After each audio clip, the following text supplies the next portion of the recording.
So very good afternoon to one and all present for this vertical of the DDH 2020 training program. In today's session, we have with us Dr. Priyanka Banerjee. Dr. Banerjee is a research scientist at Institute of Physiology, Charité University of Medicine, Berlin. She's also appointed as a lecturer at the Freie University Berlin for MSc Bioinformatics course. Dr. Banerjee has received her PhD from the Humboldt University, Berlin, and studied masters in life science informatics at University of Bonn.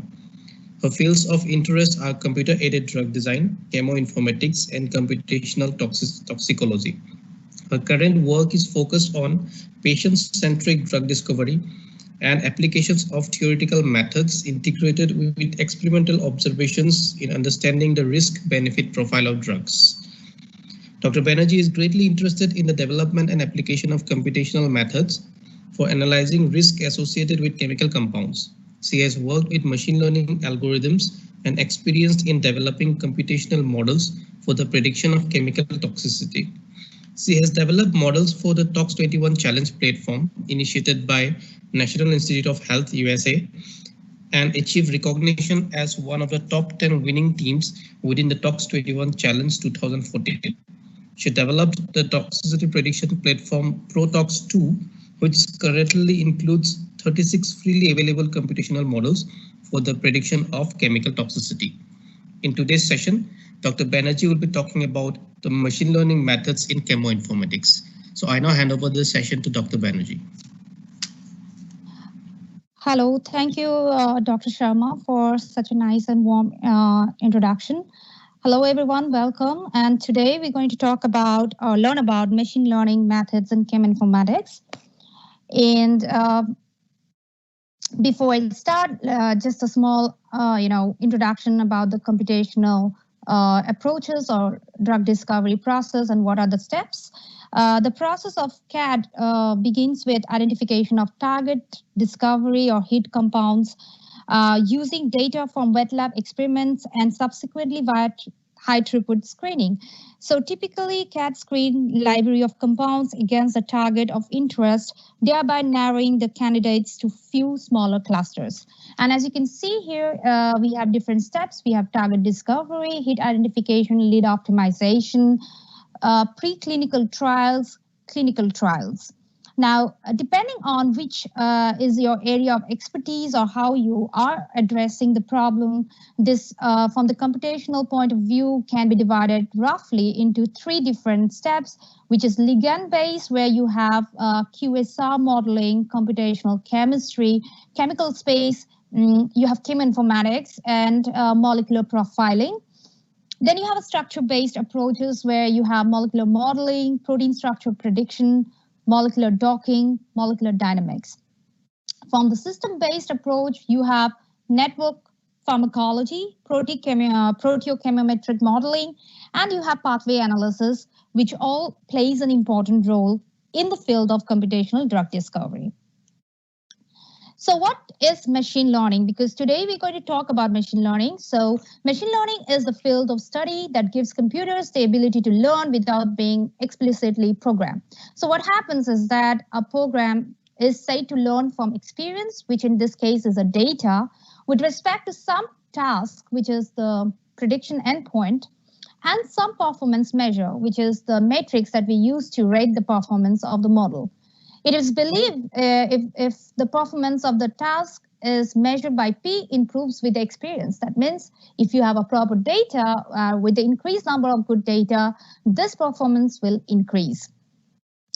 Now, machine learning algorithms are generally developed in computer science or adjacent disciplines, and they find their way into chemical modeling by a process of diffusion. Through particularly machine learning methods are popular in cheminformatics and quantitative structure-activity relationship. Many other exist in technical, literature. So this lecture today is basically method-based, and we will focus on some basic methods and how we are applying that into the field of cheminformatics, because we're keeping a balance, because we believe that the training audience are also computer scientists as well as chemical scientists who are into wet lab. So we keep the standard balanced. And we will talk about the algorithms that chemoinformatics researchers frequently use. So this lecture makes no claims to be exhaustive. So what we are going to concentrate on today's lecture are on methods for supervised learning, predicting the unknown properties values of the set of instances, usually molecules based on the known values for a training set. And we will put a particularly relevant, concentration in approaches like artificial neural network, random forest, support vector machine, and so on. So if you look into the sketch of this target identification, where does the machine learning application area or machine learning plays an important role? As you can see, there is a hit generation and hit to lead and then lead optimization. So these are the steps where the machine learning is currently very much used and has proven to show good results and have helped the drug discovery process as such. So machine learning in chemoinformatics. So coming to properties prediction, what do we do with machine learning models here? For many properties, especially those of isolated molecules, chemoinformatics and machine learning models would be a poor choice of methods. For example, if you want to calculate dipole moment or vibrational frequencies, we would be better off using quantum chemistry. Now, coming to a point where a complex biological condensed phase system, which cannot be easily be directly modeled by physics-based methods, then chemoinformatics becomes a sensible option. So machine learning for the prediction of biological activity, as you can see here, toxicity and physiochemical properties, even for multi-objective optimization and rational drug design has been successfully used in the field of chemoinformatics. Now, having a look of AI and machine learning in drug discovery. So you must be aware of artificial intelligence is a capability of machines to perform a task by learning from data. And under that, you have machine learning, which is AI technique to automatically identify the relationship between the input and the output data. And then you have neural network, which is a part of machine learning algorithm consisting of different layers connecting input and output data. Now, when it comes to drug discovery, there has been, models which have been solving well-defined problems using a rich training data. Please focus on this point. Rich training data is a very important point for machine learning algorithms to perform. In the drug discovery process, it solves a dynamic multi-objective problem. Yes, it does at some point because you have data which is sparse in chemical space and you have biological and structural data which are combined together. And this is how, how drugs bind into a 3D environment is also predicted using machine learning. Now, what are the major aspects in chemoinformatics? So when we talk about chemoinformatics, it definitely depends on databases because you have the data, you need to format and retrieve and save. So you develop databases for storage and retrieval of small molecule structures and their properties, because unless you normalize, standardize the data, this data is too raw and cannot be used. We use machine learning models that is training of different algorithms that could be decision trees, neural networks, and other on molecular data. The third step is the prediction. The molecular properties related to drugs, virtual screening of chemical libraries, and system biology, network, and many more, which can be predicted using machine learning and in the field of chemoinformatics. Now, why is it important for drug discovery? So it integrates chemical theory and modeling with experimental observation, of course, using algorithms, statistics, and large databases. So a lot of statistics has been used to analyze the data and extract useful information from large bodies of data. it presents a complex analysis in an understandable form to design experiments and new materials and validate those results. This is important. There's a lot of data which is there, which is not connected, which cannot make sense unless we use some computational models to connect them and possibly define new questions or area of research. It influences our understanding of the way the world works and characterizes new compounds and materials. So with using the previous knowledge, you build a model and you predict the new outcomes. It could be a new property, it could be a side effect, it could be a new molecular effect, and so on. It plays an important part in pharma industry to discover and design new therapeutics and apply chemoinformatics to the process data. So, the machine learning in chemoinformatics, as well as in drug discovery, has become a very important part to discover or to join different dots to find out new information. Now, the most important principle, and this is what I am going to talk about first, because we talk about all algorithms, but if we don't talk about the data, we are not going to make a good model. So I think if you are someone who's going to start working on machine learning, the first thing that you should need to keep in mind is the GIGO principle: garbage in, garbage out. What happens there? Garbage in and garbage out in the field of computer science or information and communication technology refers to the fact that computers, since they operate by logical processes, will, unquestionably process unintended, even nonsensical data, input data, that is garbage in. So if you have a data which doesn't make sense, it will still process it because its job is to use the data and build a model and produce undesired, often nonsensical output. That is, if the data is, it's not the right data, it's a dirty data, and it will model and it will produce an output which might be undesirable and will make no sense. This principle applies to other fields too. So we have to be very careful while designing a model, what kind of data we are considering, what are the noise, what are the drawbacks of this data. So if you're well informed, you know what your model is doing, and you can actually understand the predictive power of your model, because every model will have its own limitation. So what are the challenges of ML in drug discovery? In order to generate an operational prediction model for chemical applications, multiple challenges of chemical data have to be addressed mainly. So it's not that easy. If you have a data, you can't just build a model and everything is perfect. There's a lot goes on after that or before that.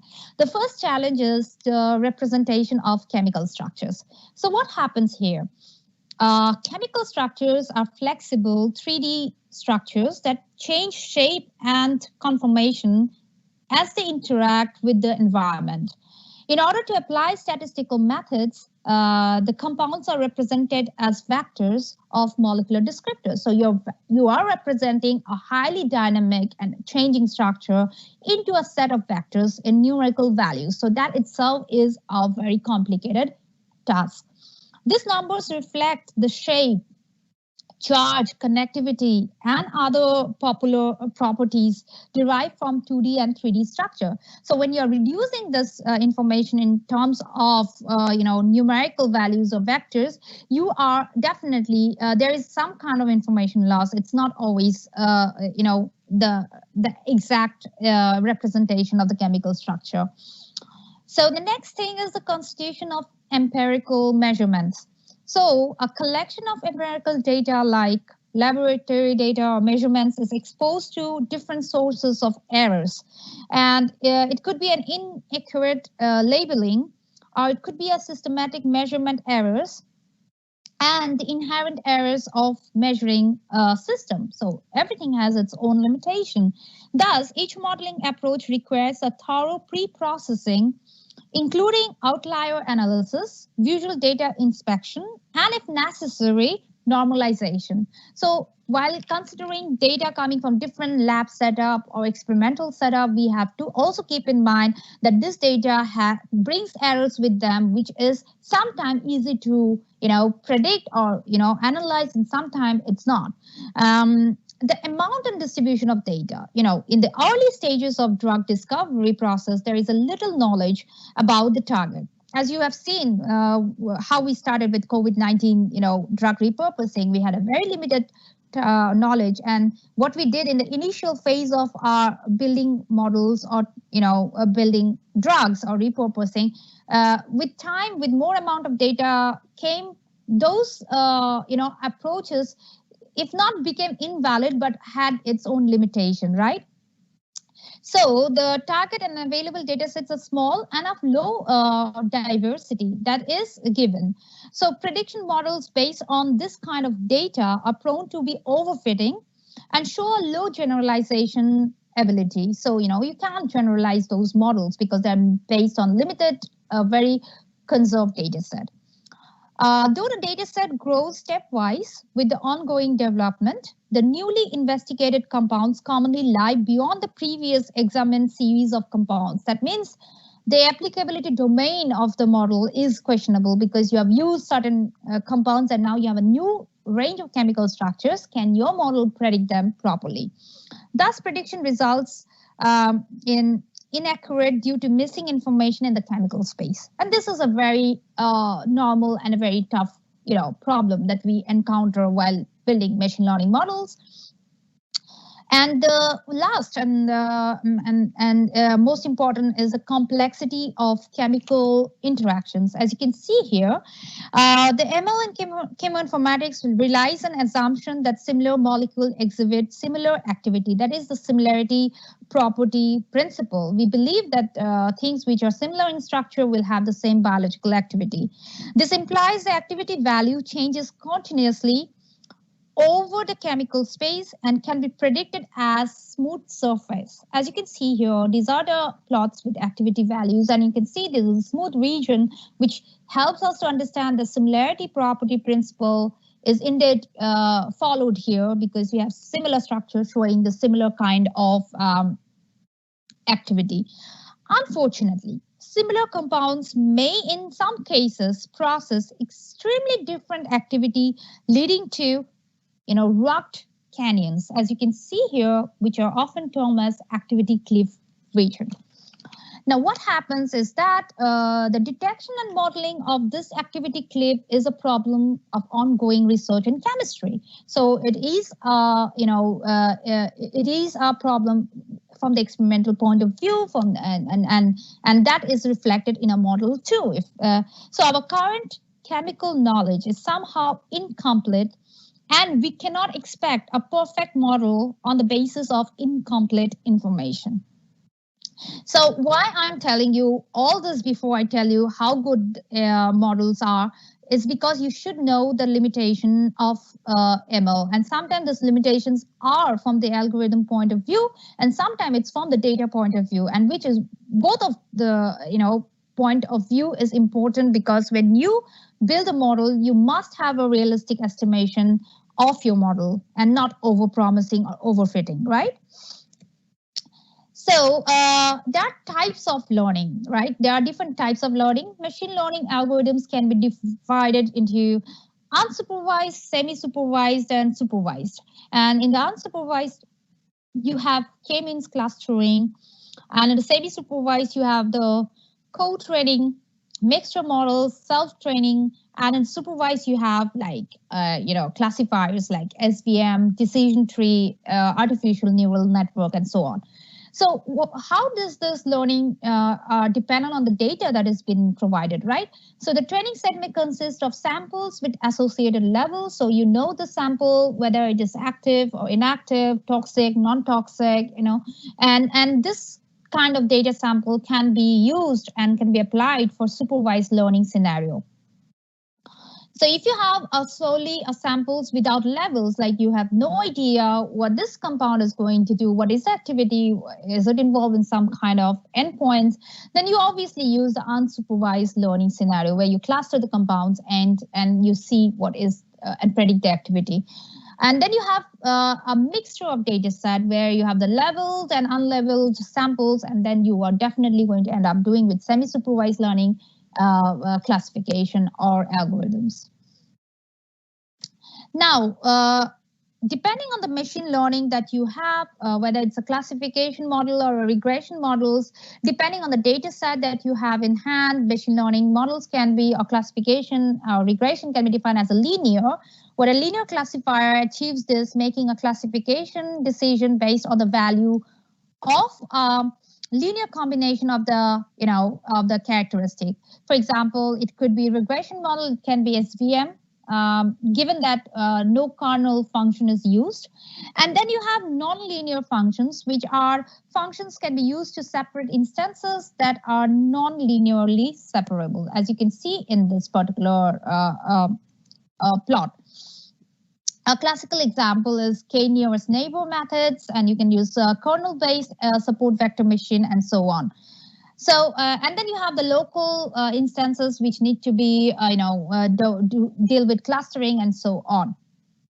So depending on the task that you have in hand, you will use different kind of algorithms, which makes sense.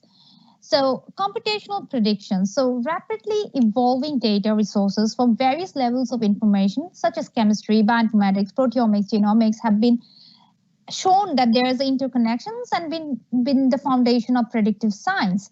So how does it start? It can start both in inductive learning way and deductive learning way. So sometimes you have the data, you have the measurement or calculation, then you have the information, which is a context, and then you have the knowledge where you generalize it. And then you have the wisdom where you say, okay, this might happen because my model is predicting this. And at the same time, you can have the domain knowledge, you have the information, and you can create the data and the knowledge by deductive learning. So computational prediction methods integrate all relevant information on a compound and its structural or substructural analogs to make preliminary assessment of potential molecular activity. So that's basically the goal of machine learning in the field of cheminformatics. Now coming to machine learning models, and as you can see, a background, like for every models, you train a machine learning model based on the training data, and then you validate them in the test data, which is unknown to the model. And then you evaluate the solution, and if it pass, then you use it or deploy. But most of the time, it's not that easy. There's a iterative loop that goes on. It normally fails, or depending on the data that you're using. So you analyze the error, you tune the model, study the problem, and again recreate it, and you follow this loop unless you're satisfied this prediction makes sense. So I will go more deeper into the parts that are more important for machine learning and cheminformatics. So a standard machine learning workflow is nothing different than the previous one. You have experimental data. Traditionally, you group them into training set and test set, and then you have the model. You build a model, and then you have final model, which is validated on test set, and then you have new molecules or new property as such. Now coming here, where is the information extraction happening? It is happening in this phase where you have the data and you have a training set, and then you're building a model. From the training set, you are forming rules which are stored in the model as such of information extraction.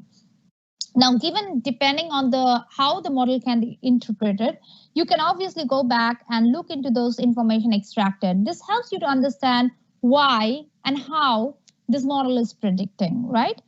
And then you have applicability and predictivity, which is validated using test set. So you basically see how your model is performing on an unknown set, and that gives you the strength to know if this model can be applied or where it can be applied, and how good is the prediction power. The final is the application of new knowledge. So based on the performance in the test set, you define the final model, and then you use it to basically predict unknown compounds for which you have no idea whether this compound is going to be active or inactive, or bind to a particular target or not, or could be toxic or not toxic. So you apply that and you create a new knowledge which you validate on the experimental setup again, and then those information, when validated experimentally, can be used again as a feedback for the training set, and retrain the model so that your model improves the experience and the performance. So how to represent the molecular structure? Because we're talking about chemoinformatics, I think one of the most important is molecular representation. It's not good enough to have good data, but it's also important how you represent this good data using the right features, right? So as you can see, in chemoinformatics, you basically present a molecule in terms of molecular graph. And this graph is basically the nodes are the atoms and the edges are the connections between them. You can enrich this graph with a lot of other informations like stereochemistry, the degree of connections, and the type of atom, and so on.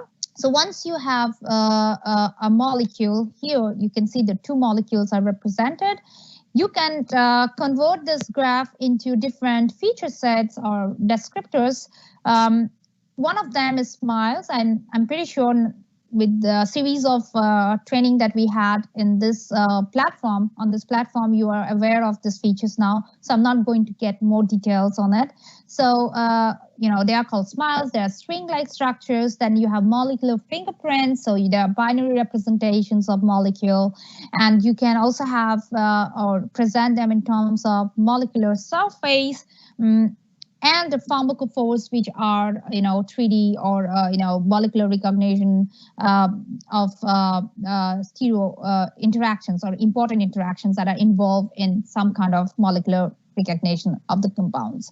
And once you have those kind of features or descriptors, you can choose depending on which one serves your purpose of modeling to end descriptor chemical space, where mainly I said, like in chemoinformatics, similarity principle plays a very big role. So it's important that these two points, which are the vector representations of the descriptor space into this n-dimensional space, which kind of explain if these two molecules, if they're similar, and if they're very close to each other, they tend to have like similar structure, which in turn means they can have the similar kind of biological activity. But if they are distances far in the n-dimensional space, then definitely that means they're dissimilar in structure and thereby might have dissimilar, activity profile. So, so this is very important. Another, we can conceive the part of chemoinformatics as a two-part problem where encoding the chemical structures as features, which we explain. This is the main part. And then mapping these features to, output property. The second of this is the most often the province of machine learning. So you have the feature set, you have the structures, you encoded the structures as features.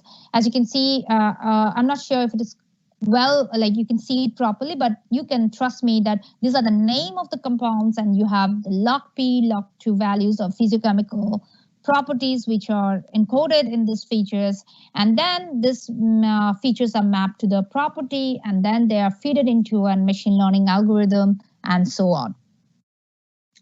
So now another important thing is that the validation test set. So chemoinformatic models are only used if they're predictive.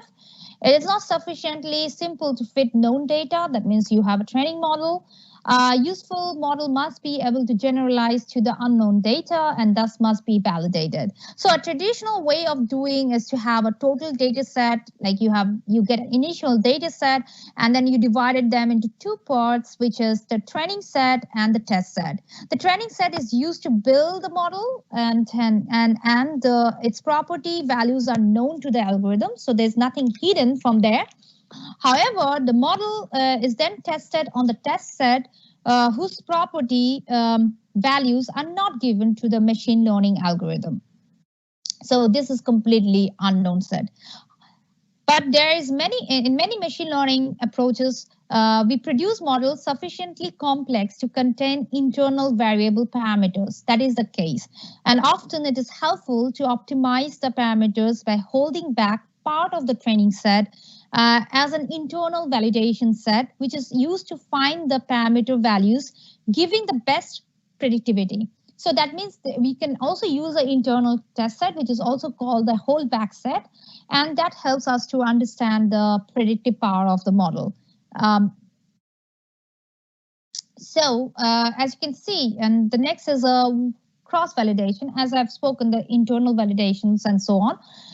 One common and effective approach is cross-validation. We all know that. In n-fold cross-validation, the data is distributed either randomly or in stratified way into a separate fold, with one fold being the initial test set.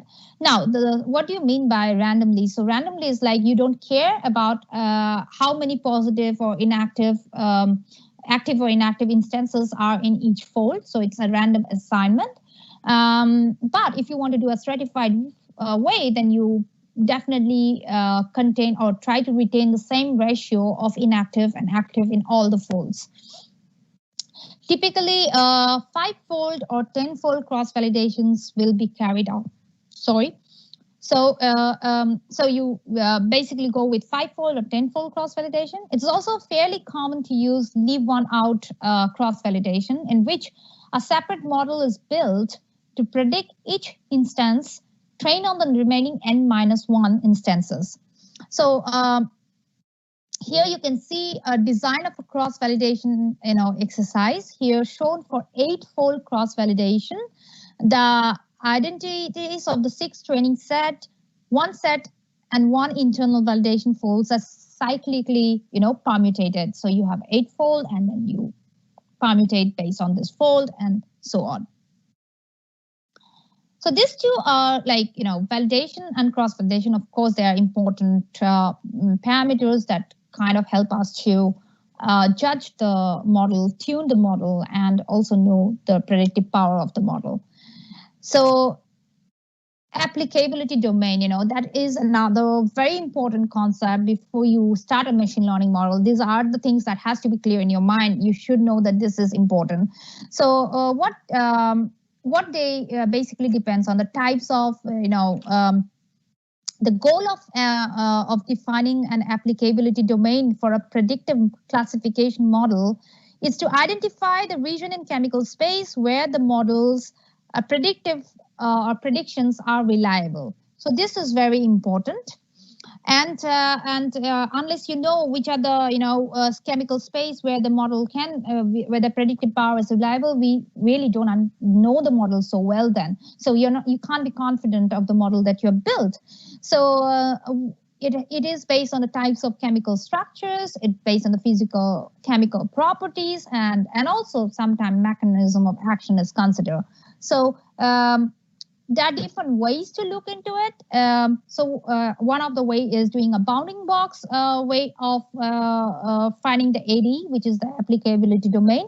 How do you do? We assuming a uniform distribution resulting domain of applicability can be imagined as a bounding box. So what is happening here is that which is a p-dimensional hyperrectangle, which is defined on the basis of max and min values of each descriptors, which is used to build the model. The sides of the hyperplane here, as you can see, of this hyperrectangular are parallel with respect to the coordinate axis. So several drawbacks are there for this bounding box associated. Since only descriptors ranges are taken into consideration in bounding box. Empty regions in the interpolation's chemical space cannot be identified, and also the correlation between descriptors cannot be taken into account. So this is one of the problem with the bounding box. And then of course you have the leverage, which is a similar approach based on a leverage are quite recommended for defining the AD of a QSR model. The leverage of a query chemical compound is proportional to the distance measured from the centroid of the training set. So basically checking the, each instances where is the centroid of the training set chemical features and the distance between them.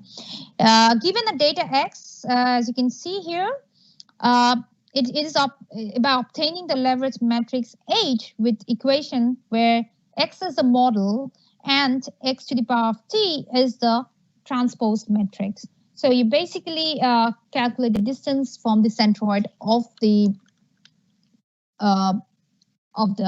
training set. The next is your distance-based, AD. So that calculates the distance of a query compound from a defined point within the descriptor space of the training data.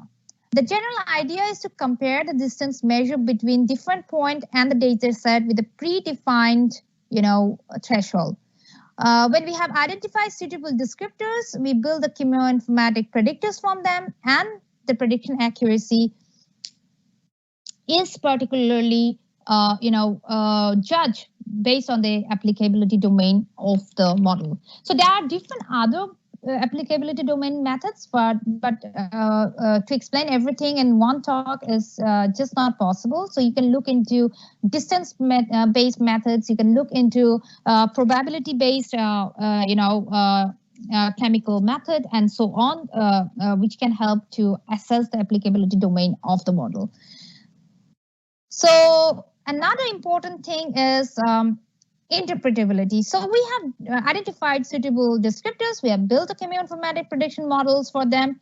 And we have also assessed the power of predictive accuracy by using AD and so on. But how far can we interpret the resulting model? That is always a question. So you have a world, you have a data which you extracted. You build a model, which is most of the time black box, depending on what model you have used or algorithms you have used. And then you have methods which helps you to interpret the models and then is readily available for a human system to understand, so on. So normally a model tells us that descriptor X is correlated with property Y. Okay, this is very straightforward, but not always it tells us how or why molecules with features X exhibit this property Y. So as you can see, if you are focusing on the accuracy of your predictive power, there are this chance that how you interpret the model can suffer. So cheminformatics models are sometimes described as black box. Black box would be a virtual machine that predict properties excellently, but then offered no clue as to how and why they are occurred. So, it's very difficult why and how this, experience that you see or the prediction you see, what is the reason behind it. In predictive chemoinformatics model, it's unlikely ever to be a complete black box. So the good news is it's not a complete black box. We can get some information out of it. Some methods such as multilinear regression, it helps us to understand the immediately tell us what descriptors contributes to the model. So we know which models are, which descriptors are making very important, rules for the decision of the models. And also for random forests, we can use descriptors which contributes to the model. It also allows us to extract the information very easily from the calculation of descriptors and its importance. So even if it's not a completely black box, we can learn something out of it. But as you said, as you can see here, that if it is a neural network, which probably is a very good performing model, but the way you interpret this model can suffer. So now the most important part is also measuring the success. So you have a model, you need to know whether the model works good or not. So one of them is a UCROC, which is the receiver operator characteristic curve. So you basically take the sensitivity and 1 minus specificity, you have a true positive rate and you plot it against the false positive rate. So each point on the ROC curve corresponds to a ratio between true positive and false positive according to a discrimination threshold. So as you can see, this graph or this plot is an example of a bad model. A good model will probably closely correspond to the red plot, and then you have a green model, the great model, which is hardly you get to see, or unless you have a very good data. So which is showed in terms of this blue plot. So ROC-AUC is the probability that a classifier rank a positive higher than a negative one. So you can also find out that. It's even used for imbalanced classes. So if you have a minority and majority class problem, then it can be used. It's good for visualization and model comparison. So if you have different models based on different algorithms, let's say neural network and random forest and so on, you can compare this using ROC-AUC value. The classical, performance metrics are the sensitivity, where you know the true positive rate or recall. Then you have the specificity, which is a true negative rate. Also, in some of the machine learning models, people do use balanced accuracy, where you take the sensitivity and specificity and you divide it by 2, and then you get the balanced accuracy. And accuracy, as you know, it's important, and people do use it. It's very classical to use a proportion of true results among all the observation. And there are other like precision. So you use a positive predictive value. You have negative predictive value, which is also the proportion of negatives correctly predicted among all the negatives, predicted. And you have F measure. F measure is a harmonic mean of precision and recall, which is a sensitivity. So often this is criticized because it do not take true negative into account. So it depends. In some models, you are highly looking to the model to have be precise. In some model, you want the model to be more sensitive. So depending on what is the goal, what is your priority, you can use different measures and compare them. You cannot say one measure is better than the other.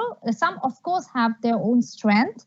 And depending on the data set that you're using, if you're using an imbalanced data, of course, you need to use measures that can reflect the true performance.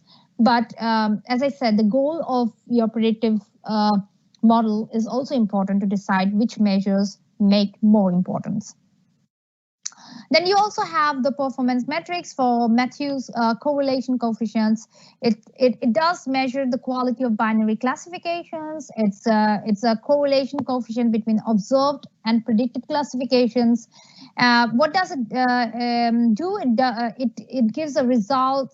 It returns a value between -1 and 1, where 0.5 means that 75% of cases are correctly predicted. So in your training set or test set, irrespective of which class it belongs to, all the predictions have, like 75% of all the predictions are correctly predicted. It's used even in the classes are of very different sizes. For example, you have minority and majority class imbalanced data, then this is widely used and helps in comparison different models. Another important thing that you should keep in mind is the error and complexity. So if you have a more bias and generalization of your model, then it results in underfitting. And if you have variance, that is a descriptive ability, and that results in overfitting. So you need to find the right balance, the right trade-off to define your model. So we spoke about different as in like a general idea of machine learning models and chemical features.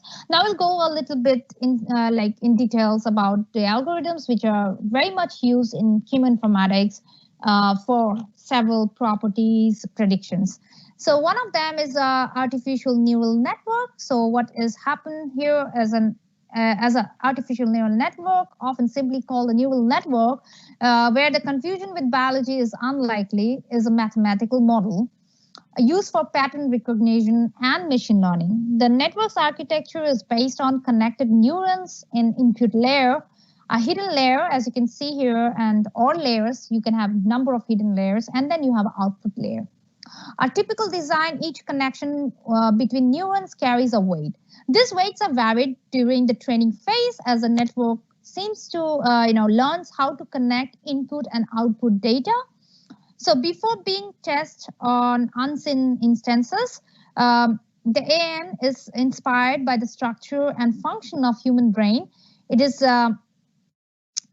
massively simpler. I mean, it's really simpler design, and in no way, you can say that it simulates higher brain function. So, it's a very similar representation, but a simple representation of the human brain too. So what it starts with untrained network. You compute the outcome, compute the error rate. There is a back propagation learning, functions, and you repeat until the stop criteria is achieved. So that's basically a very general idea of artificial neural networks that are being used. Of course, the deep learning. Deep learning is a concept closely associated with artificial neural network. Is in principle the learning of layered concepts. And thus a model could describe higher and lower level concepts at different layers of its structure. So several deep learning techniques like deep neural network has been introduced to process high dimensional data as well as unstructured data for machine learning and natural language processing. So one of the most important part is in the chemoinformatics domain is, apart from predicting the biological properties and so on, is also extracting data. Data mining is also very important, whether it's from literature or patent sources or data where or pictures, image data, and so on. So the deep neural network is widely used and applied in this field. So DNN outperforms several classical machine learning methods in predicting biological activity, solubility, and med properties and compound toxicities. So there are different types of DNN. So you have the DNN, the deep learning network, which is DNN, CNN, RNN, and so on. So I'm not going more in details into it because otherwise we'll run out of time and can't cover everything. So the next is the decision tree. So why people use the decision tree? So it is easy to interpret. We don't need a data pre-treatment most of the time. You can use a numerical or categorical variables, and one can also use classifications and regression models on that. And as you can see, there is a decision nodes and there are root nodes and you have leaves in it. So there, for example, you have to have a compound that needs to be classified. And the questions that you can ask or can predict, is there a hydrogen atom or connected to the oxygen? If yes, if there are a carbonyl group next to the oxygen, is there a carbonyl group on, if there is no, then you probably think that is this particular, whether it's an ether or whether it's an alcohol or whether it's an acid. So you have 4 different categories and the root starts, and then you divide all the rules and you predict at n which class it belongs to.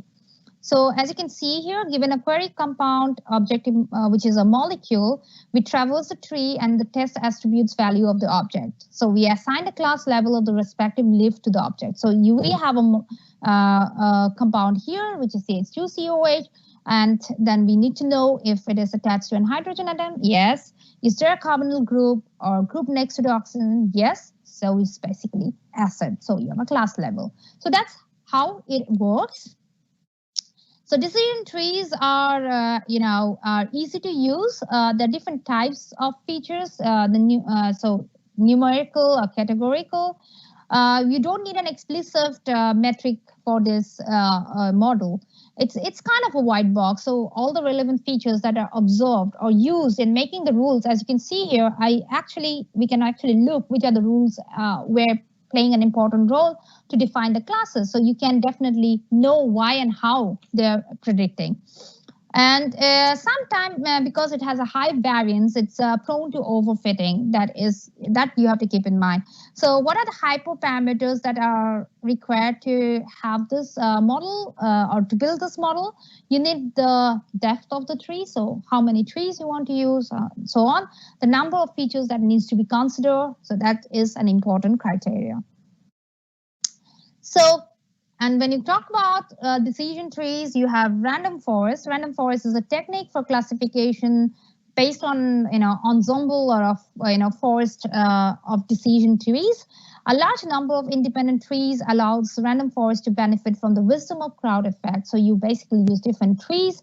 The RF consists of n tree and different trees, each built from its own bootstrap sample of the training data. So you consider the bootstrap aggregating, that is the power of the crowd. What happens with this kind of model? Sometimes it increases bias for individual models when decreasing the variance of the overall model. So that is one of the point that you need to keep in mind. The next is a support vector machine. What does a support vector machine does? It maps the data into high dimensional space using a kernel function that is typically nonlinear. It seeks to find an optimal separation between two classes such that each in their entirely lie on opposite sides, so of a separating hyperplane. It can be adapted to either multi-class classification or to regression. So it has some kind of flexibility to depending on what kind of goal you want to achieve by building the model. So here there are comparison of different support vector machines. This is number A, which says that SVM for classification, which learns a linear hyperplane, as you can see, with maximum margin that optimally separates the active, as you can see here, from inactive molecules.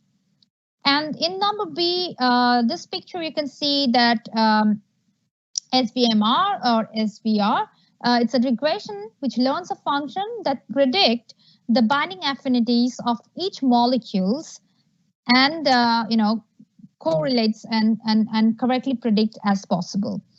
So, and then you have a ranking SVM, which generates different vectors for all possible pairs of molecules. So you have incorrectly ordered pairs, and then you have correctly ordered pairs, and you have a hyperlength, which is kind of separating those two classes. And then you have the,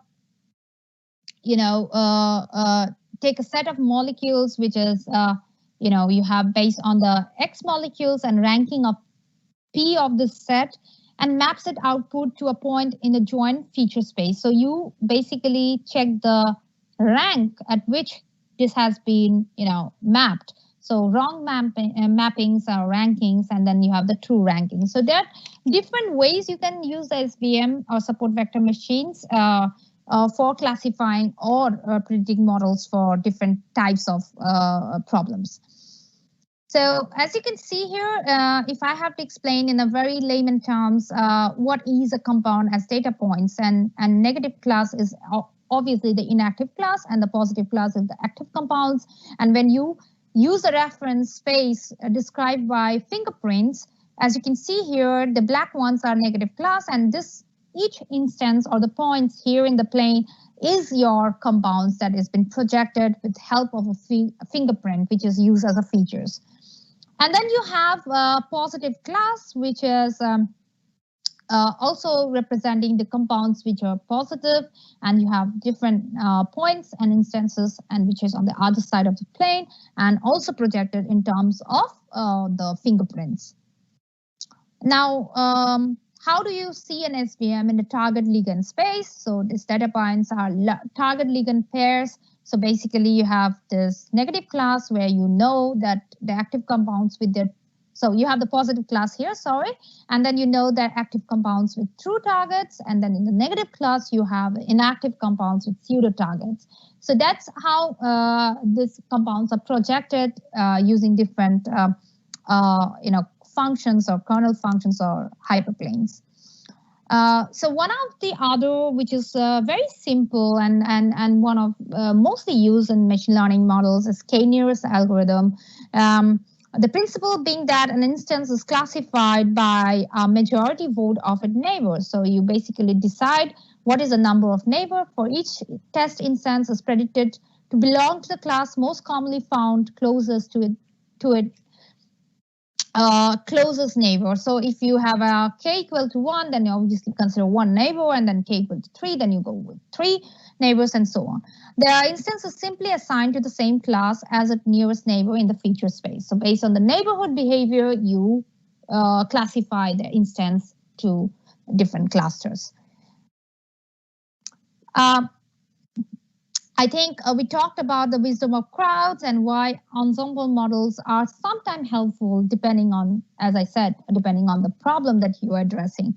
So for every learner, there exists a task on which it fails, even though that task can be successfully learned by another learner. So obviously it's like a team effort, someone in a team is strong in something and the other one is, strong in other perspective. So you got to combine this and bring an overall good results. And that's what is the goal of ensemble learning or models. Its estimates, it's capable of making an accurate prediction. So obviously we do want to make an accurate prediction. Sometimes the probability of the predictions may suffer because you are taking views from different models, and then obviously you average them, but the accuracy is increased. In order to avoid the excessive effect of one or two absorbed guesses on the mean, it is preferable to use the medium of the estimates as the best prediction. So obviously you are using all the good models and taking a median of the estimates and not relying on one model. So that's the reason sometimes, even though you have very good performing models, it's always suggestive that you use different models like SVM, decision trees, and combine them and use the accuracy or the final prediction. Now, obviously, by this time, I'm sure that you've learned a little bit, and the main question is that if Priyanka can tell which model is best. Of course, I can't tell. It depends on the purpose. What are you planning to do? Whether it's a clustering, whether it's a regression or classification. So what is your goal? Whether it's your more focus on performance, that is whether you want your model to be more precise or you want it to be more, the recall rate to be more higher, or you want to know what molecular mechanisms are responsible for such effects. So you want to interpret the model. So you have to make, balance. It's called balancing the act. So depending on, you can't have all. You have to decide on that. Of course, AD plays a big role. So when you choose which model, you need to know how the applicability domain is, graded or predicted, or and of course the types of included variables. So I really like this algorithm cheat sheet that is there from machine learning map, which can be used for different types of problems, and you can use for dimensionality reductions, you can use for clustering and classifications. There are so many maps which are available on Google. You just need to check on that. Conclusion.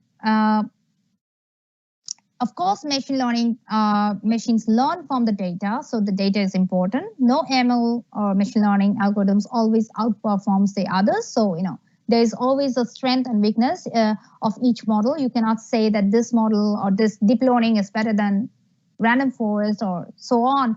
There will be people who say that, but to be honest, it depends on the data and it depends on the problem that you're addressing.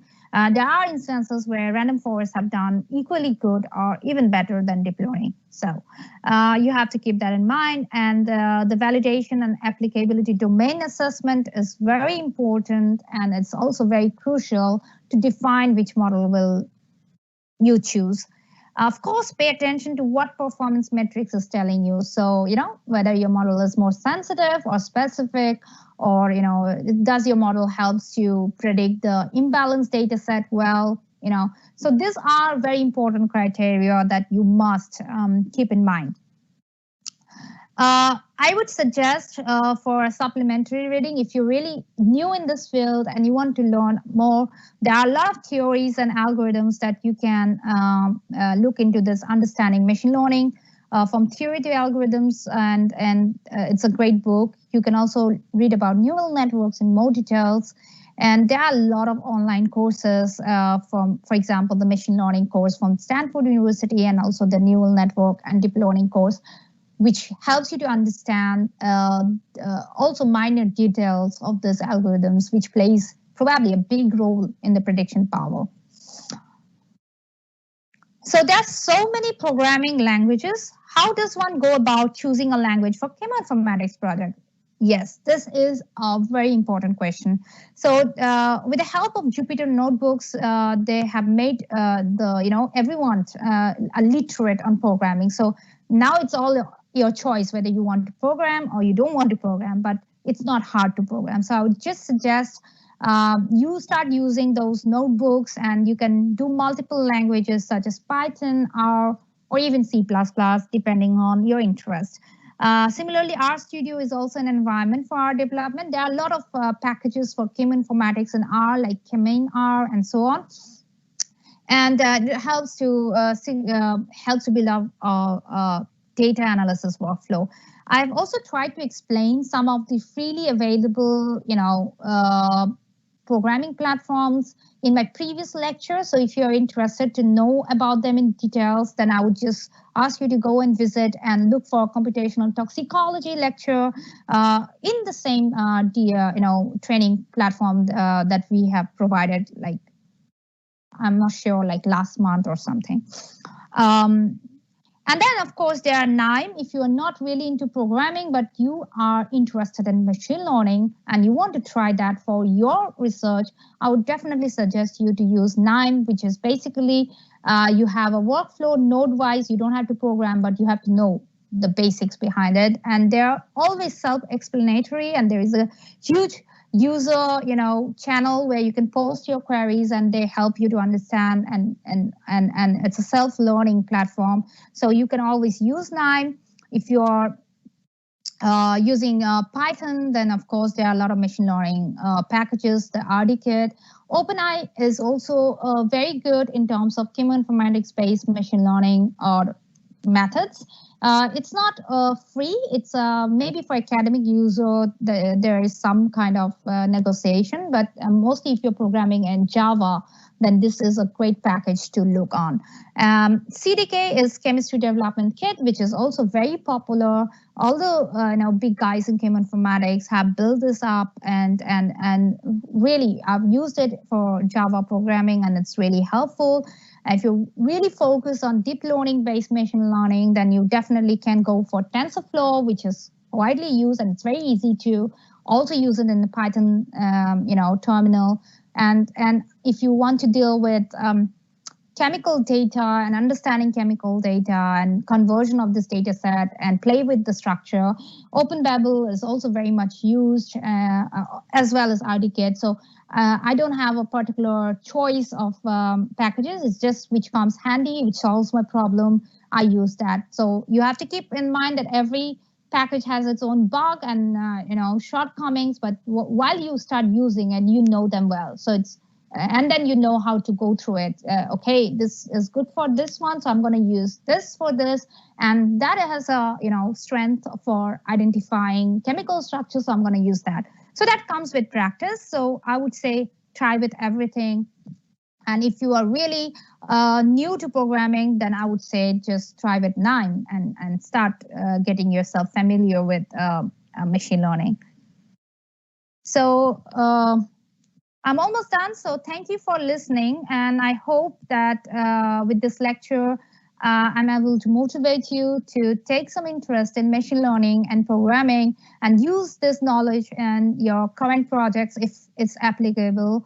And I would at the same time like to thank all the people who are involved in this great platform, which giving us an opportunity to interact with so many of you and learn together. So I would like to thank Dr. Jared, Dr. Sastry, and Dr. Banerjee, Dr. Angati, Dr. Ray, and Bharadwaj, Dr. Nagamani, and the entire team. So, it's very hard to take everyone's name, but everyone is equally contributing so much for this. And I would like to take the privilege to thank them for giving us this platform. And last but not the least is, of course, my supervisors who are always very supportive and motivating. So Dr. Preisner, Dr. Kubler from Charité, and Open Talks platform where we really discuss a lot of open source toxicity prediction methods and ideas. So if you are interested to know more about this, just click into Open Talks. We're also having a conference coming up in next 2 weeks. So it's a virtual conference, so everyone is invited to join. So think about it. If you want to join, then you're most welcome. So thank you once again. Thank you, Dr. Banerjee, for a very informative talk and especially focusing on the last about the various tools, the programming language which are available. That is really very helpful. I hope all the viewers will be very much beneficial with this talk. I will quickly take a couple of questions which have come up. Yep. So the first is in regards to the splitting of the data set, like in Chemoinformatics. So when we're splitting a data set, so how actually the splitting has been done? Like, is it using the same as we do it for other machine learning methods? Like 80%, 20%, the training and the testing basically. Yeah, so that's a very good question. And to be honest, this question is so important. We can have a complete lecture on that. So how do we split the data set? But to start with, it's a normal splitting, whether you take 80% in the training set and 20% in the, the unknown validation set. But it's also important that if it is imbalanced data, for example, you have a majority of inactive classes and minority in active classes, then you have the same ratio in both in the training and test set. So not randomly splitting it, but doing a stratified sampling. And that also brings into the idea of data sampling method. So, how do you create this chemical data set? So one can also do an oversampling and undersampling of the training data. But to split, sometimes most of the people, I mean, in general, it's 80-20%, like 80 training, 20 test set. But I've seen also, I have done personally also 90-10 and 70-30. So it all depends on the task that you have in hand. Great. Another one lies between the how is dimensionality reduction done in Chemoinformatics? So yeah, that's a good question. This is not covered in this lecture in detail. So it also depends on the kind of the chemical space you're using. So you definitely have to find out whether the chemical space is conserved or it's diverse and so on. There are a lot of dimensional reduction algorithms, whether it's starting from PCA or smooth or anything like that, where you reduce the dimensions, and there are different functions or algorithms for it, like cornerstone algorithm and so on, which are basically inspired from computer science, but have found their role in chemoinformatics data point also, because at the end you're using a data instances. So all the important dimension reduction algorithms that you have in computer science, you can apply it, and which one works best is based on the chemical space that you're using. Fine. And the last one, it's a very practical one. So it's related to on applying the machine learning to chemoinformatics. So what is the accuracy rate in the highest level? Okay. So this is, of course, highest level is depending on the problem that you have in hand. So if you are talking about a very well-defined data, you can get, I mean, I would doubt 100% accurate model, but you can obviously get 90% accuracy. But that's not enough. Telling me that, or if the model tell us like, oh, this is positive, it's not good enough. How confident is your model? So what is the probability that you tell me that I'm 100% sure that this model is, this data is going to be active? So accuracy is important, but I think the sensitivity, the strength of your model in terms of the confidence that it gives with the score to predict it accurately is also important. So I would not really care so much on the figures, and because the figures are really, or the numbers are really a kind of a subjective thing, or when you compare a model or you want to publish, of course, numbers plays a big role. But I will more figure on how this model is classifying and in what strength this model is classifying the accurate sample. So that will be my focus.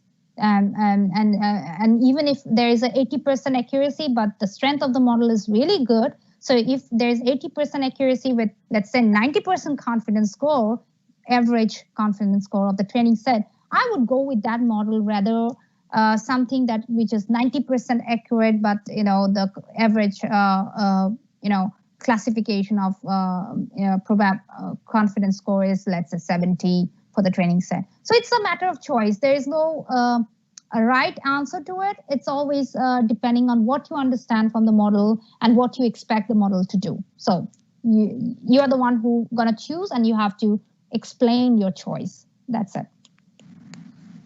Thank you so much for taking the questions. So as we come to the end of the session, on behalf of the chairman, DDH 2020 training program, Dr. G.N. Sastry, and the entire DDH team, I'd like to thank Dr. Banerjee for giving such a wonderful talk, such an informative talk, which will definitely be very helpful in the upcoming DDA hackathon that's starting very soon. So I'd like to thank Dr. Banerjee. Thank you so much. Thank you so much, Dr. Sharma, and all the best. Thank you. Bye. Thank you. Okay.